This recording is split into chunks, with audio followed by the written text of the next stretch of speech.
So the prevailing theory is that Mark wrote the first gospel and that Matthew and Luke basically copied or depended on Mark for their gospels.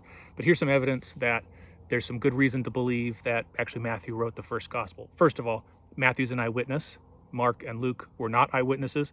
So it doesn't really make sense that Matthew, who was an eyewitness, would copy from Mark, who wasn't. Second of all, Augustine claims that Matthew wrote the first gospel. Mark depended on him. Most quotations from early Christians were from the book of Matthew. The early church also placed Matthew first in order in the Bible. John is clearly the last one that was written. It's placed last. Makes sense that Matthew's written first. The Mark primacy theory was later developed by German rationalism. Basically, the idea that Mark is shorter, and so Matthew and Luke must have added on.